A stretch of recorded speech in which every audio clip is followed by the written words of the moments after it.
ఇంకోటి చెప్పండి, వైఎస్ఆర్సీపీ రోలు అంటే ఈ ప్రత్యేక హోదా సాధనలో వాళ్ళ రోలు ఏ విధంగా ఉందంటారు, ఏ విధంగా ఉండాల్సిందంటారు? ప్రయత్నం ఇప్పుడు వైకాపా ప్రయత్నం చేసింది, వామపక్షాల ప్రయత్నం అయితే ప్రయత్నంలో ఇంకా ఇంకా బాగా చేయొచ్చు అన్నదని నేను కాదని. ఖచ్చితంగా వైకాపా లాంటి పార్టీకి నిర్మాణం, బలము, శక్తి ఉన్న నాయకులు ఉన్న పార్టీలు ఓ పెద్ద ఇంకా బాగా బలంగా ఉద్యమంగా మలిచి ఉండొచ్చు దాన్ని. అంటే ప్రజలకు అవసరం కాబట్టి, ఏదో వీళ్ళ అధికారం కోసం నిజంగా ప్రజలకు అవసరం కనుక మీరు నమ్మినట్టుగా అయితే ప్రజలకు దాన్ని అర్థమయ్యేలాగా చెప్పాల్సిన బాధ్యత ఉంది, దాని వైపు మౌల్డ్ చేయాల్సిన బాధ్యత ఉంది.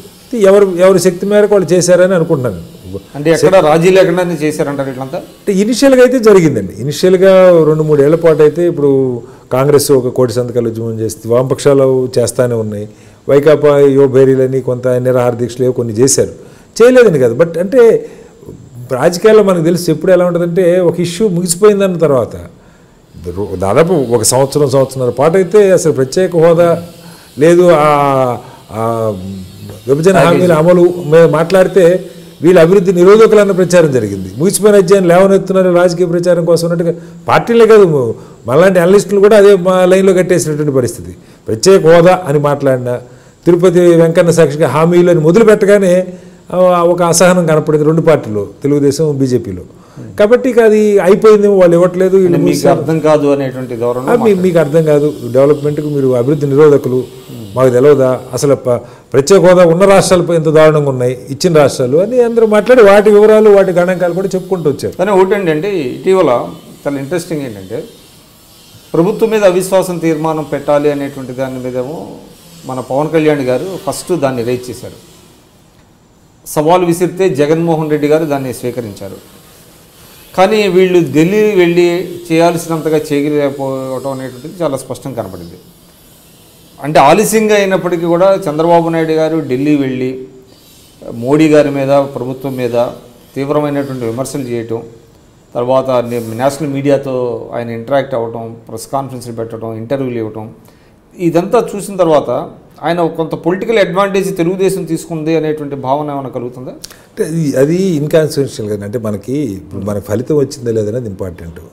చంద్రబాబు గారు ఢిల్లీ పోయారా, రేపు పొద్దున వైకాపా వాళ్ళు నిరాహార దీక్ష చేస్తారా అంటే, తెలుగుదేశం 4 ఏళ్లుగా దీని గురించి పట్టించుకోలేదు, దీన్ని అడగలేదు, దీన్ని వదిలేశారు అన్న దానిలో ఎవరికి ఏ సందేహాలు లేవు.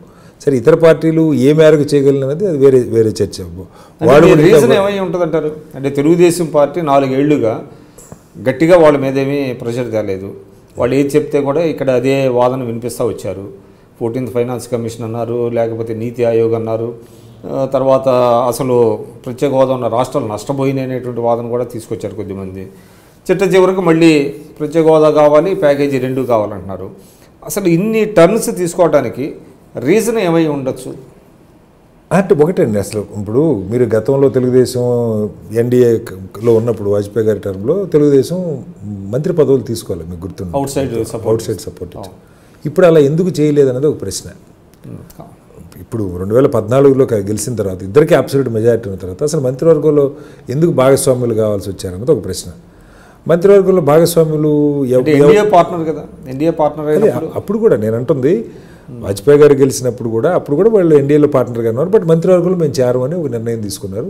కేవలం స్పీకర్గా అప్పుడు బాలయ్య గారిని పెట్టడం జరిగింది, అంతే తప్ప వేరే ఈ మంత్రి పదవులు ఏం తీసుకోవాలి. అప్పుడు మీకు ఒక అథారిటీ ఉంటుంది ప్రశ్నించడానికి. ఆ అథారిటీ అక్కడే పోగొట్టుకున్నాం. మరి అది ఎవరి ప్రయోజనాల కోసం జరిగినాయి అనేది మనకు తెలియదు. పార్టీ ప్రయోజనాలు అయితే వాళ్ళ పార్టీ ప్రయోజనాలకు నష్టం జరుగుతుంది, ప్రజా ప్రయోజనం అయితే ప్రజా ప్రయోజనాలు ఏమి నెరవేరలా, అది మనకు స్పష్టంగా ఉంది. అంటే కేంద్రంలో మంత్రులు ఉంటే రాష్ట్రానికి ఎక్కువ మేలు జరుగుతుంది. ఎవరు చెప్పారు అది? అంటే అసలు ఏంటి ఒక వాదన తీసుకొచ్చారు. ఇప్పుడు ఆ మాట మాట్లాడిన నాయకులే ఇవాళ ఏం మాట్లాడుతూ ఉన్నారు, వాళ్ళతో కలిసి ఉండకపోతే అభివృద్ధి ఎలా అని క్వశ్చన్ వేసి దానికి ఒక బలమైన ఆర్గ్యుమెంట్ బిల్డ్ చేసిన నాయకులే ఇవాళ వెస్ట్ బెంగాల్లో మమత ఎట్లా చేయగలుగుతూ ఉంది, ఎందుకు చేయలేం, ఈ మాట మాట్లాడుతూ ఉన్నారు. ఈ మాట మీరు 4 ఏళ్ల నుంచి ఎందుకు మాట్లాడాలా? వాళ్ళతో కలిసి లేని రాష్ట్రాలు చొక్కా పట్టుకొని పనులు సాధించుకున్నారనే సంగతి మనకు తెలిసినప్పుడు, మనం అప్పుడే ఎక్కువ డిమాండ్ చేయగలం అనుకున్నప్పుడు, ఇప్పుడు కాంప్రమైజ్ కావాల్సి వస్తున్న సంగతి మనకు కనపడుతున్నప్పుడు మీరు అనేది ఏంటి, కేంద్ర మంత్రివర్గంలో తెలుగుదేశం చేరకుండా ఉంటే బాగుండేది. అక్కడే ఒక కాంప్రమైజ్ కనపడుతూ ఉంది. సైద్ధాంతిక 2 వేరు కదా. ఒకసారి మీరు భారతీయ జనతా పార్టీతో కలిసినందుకు ఒక చారిత్రాత్మక తప్పిదం చేసామని చెప్పుకున్నారు గతంలో, సిద్ధాంతం అయితే ఒకటి కాదు ఖచ్చితంగా, వాళ్ళ సిద్ధాంతం వేరు, దీని సిద్ధాంతం వేరు, పార్టీలుగా సిద్ధాంతంగా వేరైనప్పుడు ఎన్నికల్లో సరే అవసరం కోసం కలవచ్చు. ఇప్పుడు ఒక్కో సందర్భంలో మన ఓటు స్కాటర్డ్గా ఉంది, లేదు మనకి గెలుపు కావాల్సింది కొంత తగ్గుతూ ఉంది, కొంత మినిమం కామన్ ఎజెండాతో కలిసి లోక్సత్తా కూడా ప్రయత్నాలు చేసిన ఆ రోజుల్లోని కాదంట్లా.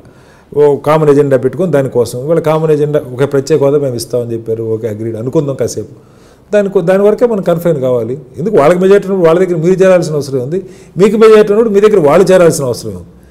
ఎందుకు పంచుకున్నారో తెలియదు. సరే పంచుకున్న తర్వాత ఓకే పంచుకున్నారు, భాగస్వాములు అయ్యారు. అది ఒక సంవత్సరం budget, first year revenue deficit వీళ్ళు మీరు 16,000 కోట్లు అన్నారు, వాళ్ళు అభ్యంతరం పెట్టారు. అసలు అది ఎంతో కూడా చెప్పలే ఒక సంవత్సరం పాటు. ఫైనల్గా ఇప్పుడు 3,000 కోట్లు ఇచ్చారు. ఫస్ట్ ఇయర్ హుదూద్ తుఫాన్ వచ్చింది, ఫస్ట్ సంవత్సరమే వచ్చి ప్రధాని తక్షణ సహాయం కింద 1000 కోట్లు ప్రకటించారు. 1000 కోట్లు ఇప్పుడు కూడా వచ్చిందని అనుకోను. తర్వాత వేరే రాలా, తెలుగుదేశం వాళ్ళు 22,000 కోట్లు 22,000 కోట్లు అడిగారు. ఆయన ఇమీడియట్ ఇన్స్టెంట్ రిలీఫ్ 1000 కోట్లు ప్రకటించారు. 600 కోట్లు ఎంత ఇచ్చారంటున్నారు. ఇవన్నీ ఇప్పుడు చెప్తున్నారు అంకెలు. అంటే 4 ఏళ్ళు ఎందుకు చెప్పలా? అంటే రాష్ట్ర ప్రయోజనాలు అనుకున్నప్పుడు నేను వాళ్ళు కరెక్ట్ చేశారనలా, వాళ్ళని చూసి ఓటేయాలి జనం, మిమ్మల్ని చూసి వాళ్ళు ఓటేశారు.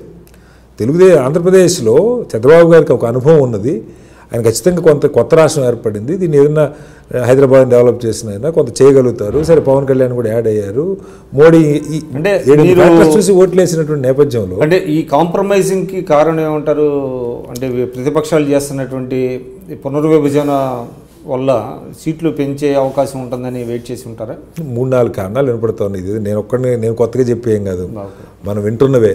ఒకటి, ఈ నియోజకవర్గాల సంఖ్య పెంచకపోతే రేపు పొద్దున్న తెలుగుదేశంకి ఇబ్బంది అన్నది ఒకటి. వాళ్ళు చాలామందిని ఇబ్బడిమబ్బడిగా నాయకుల్ని, ఎమ్మెల్యే ఆస్పిరెంట్స్ని పార్టీలో చేర్చుకున్నారు.